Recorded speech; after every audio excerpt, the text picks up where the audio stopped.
Welcome to our webinar today. We're going to talk about managing your product data efficiently using the classifications and inheritance functionality in PIM.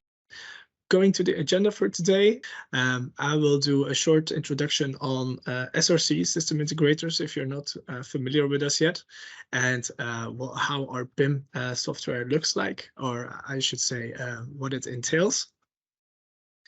After that, Paul will tell us more about the classifications functionality, what is inheritance, and give us a live demo as well before we go over to questions.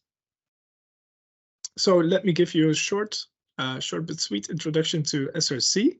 SRC has been around already for 30 years in North Holland in the Netherlands. So it's a Dutch company with a strong focus on the Benelux and Germany. Why is that so? It's because in these countries the adaptation of market standards is quite common. We are a provider of PIM and EDI solutions. We currently have around 30 employees, and we serve 500 plus PIM and EDI clients. One of our strong points is that we develop our software in-house, and when I say we, I should say Paul Laan and his team, of course. We also do the consultancy in-house and support as well. Our PIM system is a generic and modular solution. What do we mean by generic? It means that when you choose our PIM system, you don't have a super long trajectory where you can twist and turn on every knob in the project, and it takes a lot of time and costs a lot of money. No, you have a ready-to-go PIM, and it's modular, so you're not paying for the functionalities you're not using. I can tell you about that more in the next slide. But before we go there, maybe some customers. We serve both the small and medium enterprises, but also multinationals. Some of the names are on the screen. And we have over 30 years experience with data standards. It's fully incorporated in our PIM software. So we offer 100% compliancy with GDSN, GS1, PSN food service, ATIM, and our other custom models. So with that being said, let's dive in the PIM process for a second. What you see here are basically the 5 steps of functionalities that you can do in our PIM. It's not because you're getting SRC PIM that you have to use all 5 of them. Some customers only use a couple of them, but it gives you a good idea of what you can do with SRC PIM. Starting on the left, gathering information, of course, you have to get your information into your PIM before you can do anything. And you can get it from different sources, different formats. We listed a few there on the screen: data pools, suppliers, your internal systems, or manual input. And the formats, those are the formats you probably already know: Excel, CSV, XML, API, plugin, or customly made. Maybe one click on the presentation, Paul, thank you. Then we go to the processing of the information. You have to be sure that the information that you're getting in your system is also matching the data model requirements that you have chosen for yourself. You can also choose to give a hierarchy or rules to the attributes that you're importing so that you can check if the right and the reliable information is coming in so that you have a single source of truth in the end. And you can also add authorization, and with authorization, we mean giving roles and permissions to your users so they can add information just where they need to and not more or less.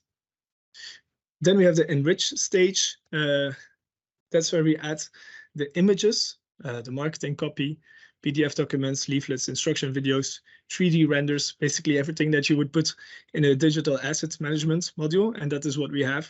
And we have that in our PIM. So it's incorporated. Instead of 2 software solutions, it's at SRC, it's 1.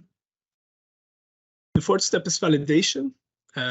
Actually, validation happens at every step in the process of SRC PIM, but we mention it here another time because the data pool requirements on digital assets are also being carried out at that step before they are sent out to the world. And that brings me to the last bit of this image, and that's sharing. You want to make sure that the data you share with the world is correct, to your e-commerce platforms, to bol.com, Amazon, you name it, but also to data pools, your customers, online or not, or your web shop, etc., and so on. On the top of the image, I have added a couple of the functionalities that you can use to easier process all your information. As said, it's a generic and modular solution, so you can add or pick and play with these functionalities as it helps you getting better product data. Some of the functionalities I want to highlight are, for example, the supply portal, where you can choose a data model and add your own attributes so that the information that is being sent into your PIM also is actually what you need and not cluttered with unnecessary information. Maybe another one to highlight is dashboard. In the dashboard, you can see in one view where you're doing well and where the areas are where you can improve on your data quality. And you can also see, you can also have a dashboard on every target system that you have. For example, okay, I'm doing well on this web shop, or I'm doing terrible in the data pool. Let's hope not, but you can see where your improvements lie. And of course, let's go back to the enrich part, because that's where we put classifications for now. And for that, I will give the floor to Paul Laan to tell you more about that. Thank you, Peter. Yes, so the next few slides are about explaining what is classification and what is inheritance and why is it useful. And I want to explain it based on an example. So in this case, someone is selling shirts, the supplier is selling shirts, and they have different models, model Robert, model Timo, and each model has different colors and different sizes. If you manage these all individually, so each item you open the item, you enrich the data, it's a lot of work. But the second point is there is a risk of inconsistencies, especially if you have many shirts, many different models and sizes and so on, and maybe even different colleagues working on your assortment of products. As in this example, maybe the word black is misspelled on one t-shirt, or an image of one of the black t-shirts is not quite the same as it should be for this model and color. So looking at how can we solve that, there probably in most products there is a logical grouping of products that have the same properties, the same values for certain attributes. In this example, the Robert White shirts, so the Robert shirts of the model Robert in the color white, they probably have the same images.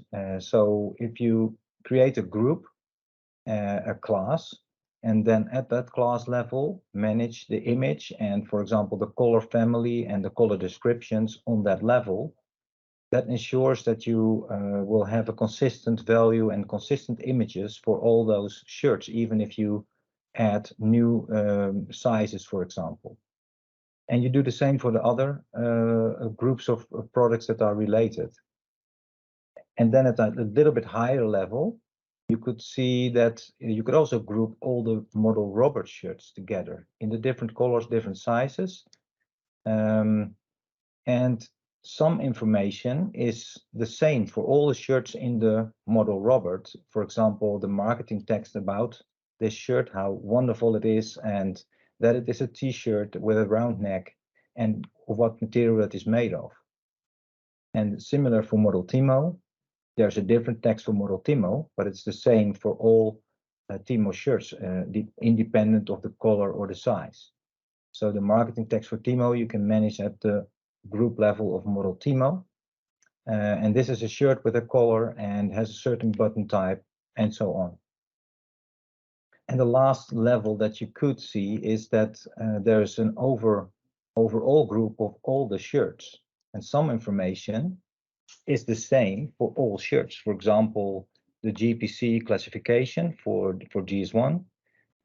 Maybe they're all of the same brand, so the brand name you can manage in this level, the functional name that this is a t-shirt or a shirt, what material it is made of, and the address of your company.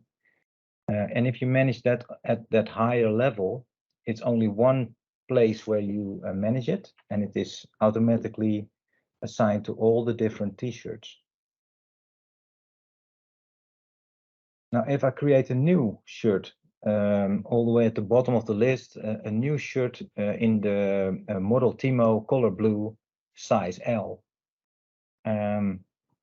By just creating a new item and assigning it to the correct class, it automatically inherits information from the class blue, so the color family, the color description, and the image. From the Timo class, which is also part of, it inherits the marketing text for Timo and all the types applicable to this model of shirt, and it inherits all the information from the shirt level. So by just creating the item and assigning it to the correct class, all this information is already automatically filled in and cannot be forgotten and is consistent. The only information that you do have to add, of course, in this specific t-shirt is that this is a size L, and probably you will need to assign a G-tin. This I will show in the live demo after these slides. So if you create a new product, you save a lot of time, but also if you want to modify something. For example, if I want to modify the marketing text for the model Robert, I do that in one place. Only on the model Robert class, I will modify the text, and it will automatically be updated on all the model Robert shirts. The same goes for if I'm modifying my address. I'm moving to a different city, for example. I get a new address. I only update the address at the top level, at the shirts level, and it's automatically assigned and updated on all the different products that I have. Well, the advantages are clear. It's more efficient. You only have to enter data once, and it is applied to different individual products. But also, if you update it, you only do it once, and it is automatically updated to all the applicable products that you assign to the specific class. In this small example that I've just shown, there's already an advantage, but you can imagine when the numbers are higher, when you have more models or more sizes or colors, yeah, the advantage is even, the efficiency advantage is even bigger. And another aspect is the quality. This makes sure that your product information is consistent across your products. If something is applicable to shirts, it will be consistent across all the shirts. It cannot be forgotten. If someone creates a new shirt as an individual product, you can forget to add images, or you can forget, or you can assign a little bit different images than they're supposed to be for this model and color. And there is no more need for copy paste because you're just creating a new item, and it will the data will be filled, inherited from all the correct classes. So in total, the result is that you have better quality with less effort. Then the live demo. I will show the how to create and manage your classification, because the classification can be different for different types of products, but also different kind of companies. That's one. And then I will move on to how to manage the inheritance data. So at the different class levels, I will create a new product and see what that looks like, and modify some of the inheritance data and see that it is updated on multiple items.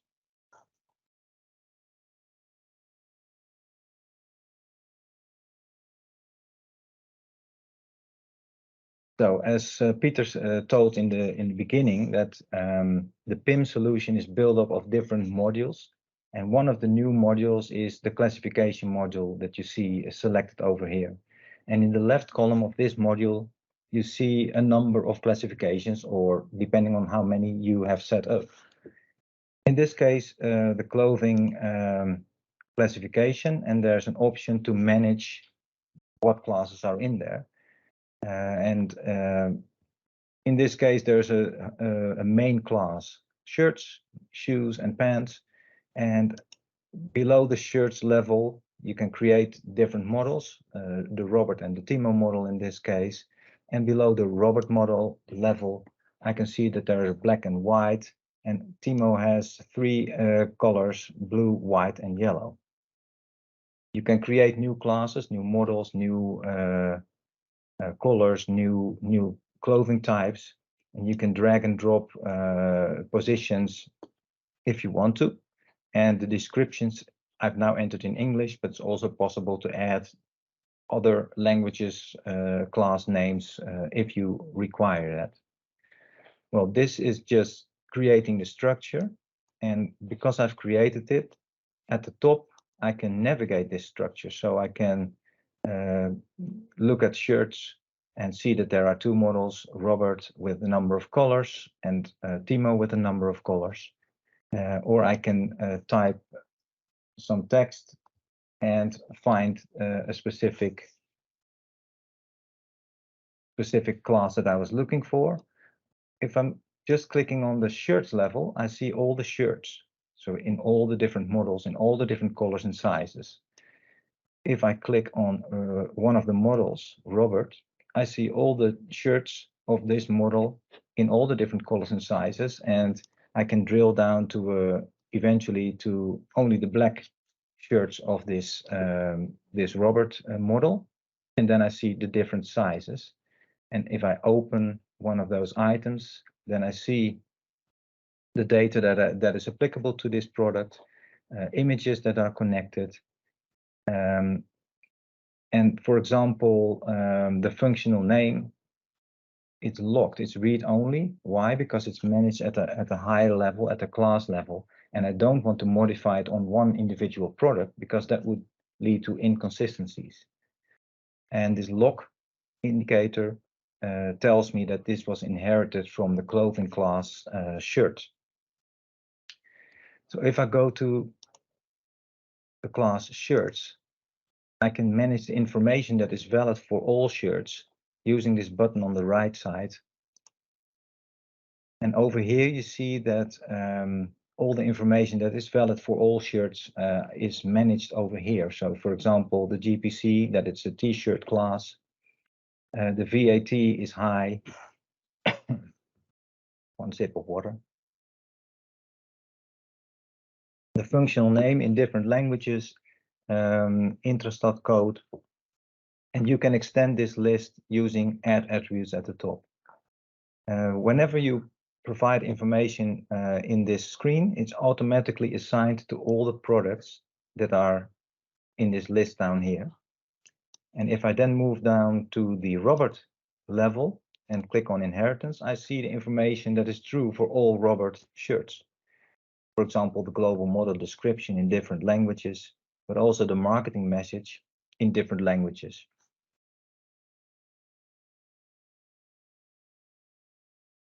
And the last step, of course, is the color level.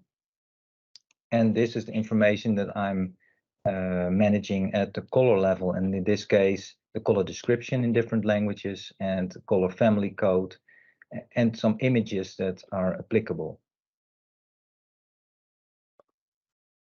Now let's create a new product. I'm going to create a new Robert shirt, color black, in the size extra large. So I go to my catalog, I create a new item. A new empty item is created. If I open it, it's just an empty item, nothing there. Some validations telling me it's not complete yet. From this list, I can assign it to a class in the clothing category. So it is a Robert black shirt, so that's what I'm assigning. If I refresh the screen, information has been inherited to this new item. If I open the item, you see that the GPC is filled in, the functional name. Now, all the information from the different levels in the class structure that I added this to are now automatically filled in. Images are assigned as well. And still there are some validations. For example, the GTIN. Each individual product needs its own GTIN. So if I click on the validation, it navigates to the attribute, and I can type in or copy paste a GTIN, or I can generate one using the GTIN generator that is part of our PIM solution. It will generate a new unique GTIN within my GTIN range that I bought from GS1.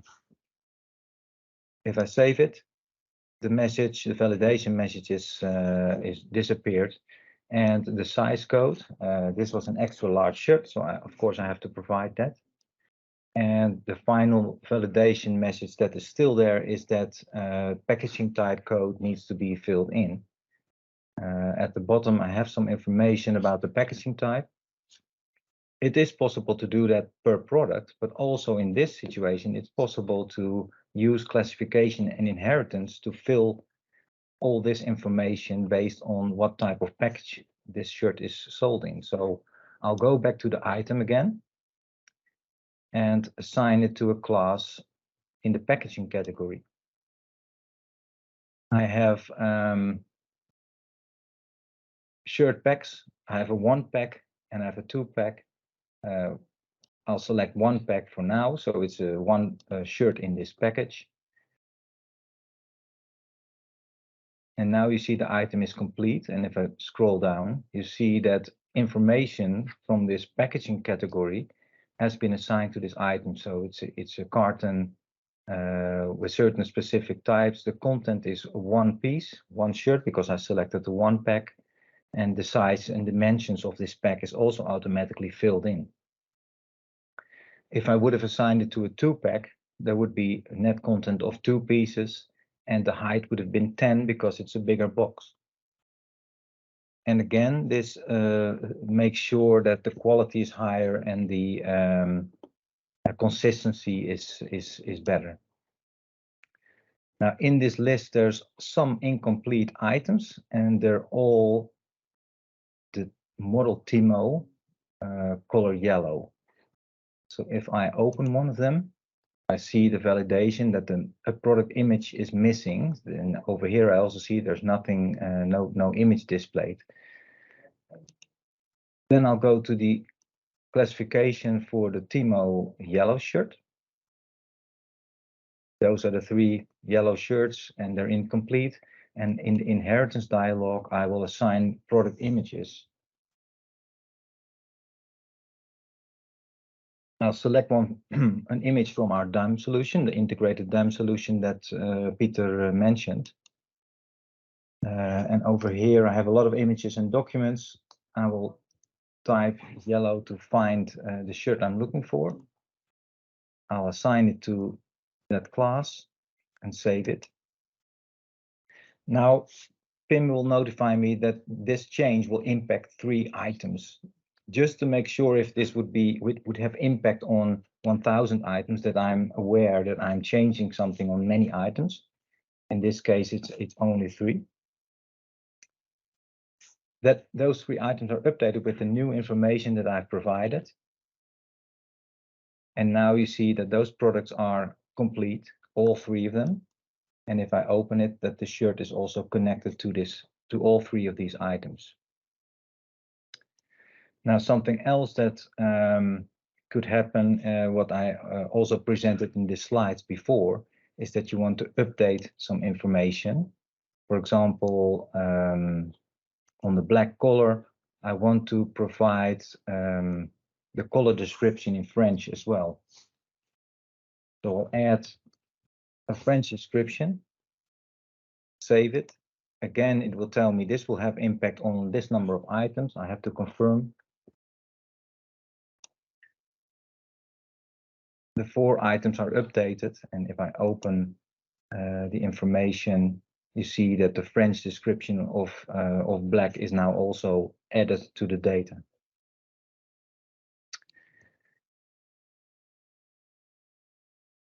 That's what I wanted to demo.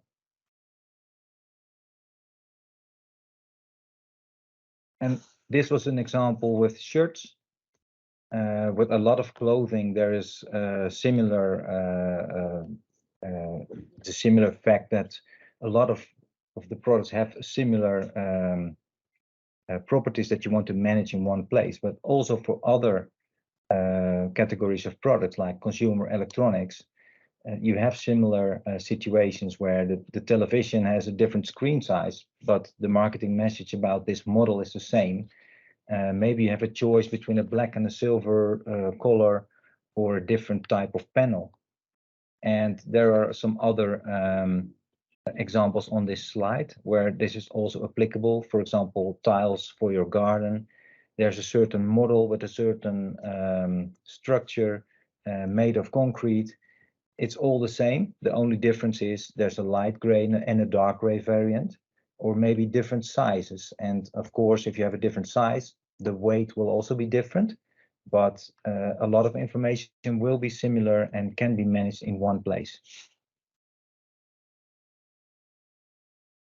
This functionality is now available on the test environment, and I encourage you, if you're a PIM user already, to try it out, to think about what situation in your product assortment this could be helpful. And one classification can be used for free. And any feedback, if you're using this, of course, is welcome. Directly connecting someone at SRC or within the application, there's also a feedback button to give your ideas or if there's something you're struggling with. And then over to you, Peter. Thank you, Paul. If you still have questions, anybody, please ask them now. We don't want to run over time. We have 2 minutes left on the clock. This was a very clear presentation and demo, I think, Paul, because I didn't receive a lot of questions. I received one question right now in the chat. When is the functionality widely available for all PIM customers? Could you tell us that? Yes. Well, it is available now as we speak on the test environment, and beginning of next year it will become available on the production environment. So that's the 2nd of January. Yeah. Another question that I see in the chat is that this presentation was mainly for trading companies. Could PIM also be an added value for private label production companies? Yes, I think so. The same overlap in information that is true for a higher level in your grouping of your products is true if it's a brand or if it's a private label. That is for both. This is applicable. Yeah, I agree. Okay, I think that's the time we have for today. Maybe show the last slide, please, Paul. If you would like to get in touch with us about classifications and inheritance, or about anything else that was presented today, please reach out to us. You can email us at sales@src.eu. For now, I want to thank everybody who took the time to join us today, and I want to thank Paul for a very nice presentation. And I wish you all a pleasant day. Thank you. Bye-bye. SRC.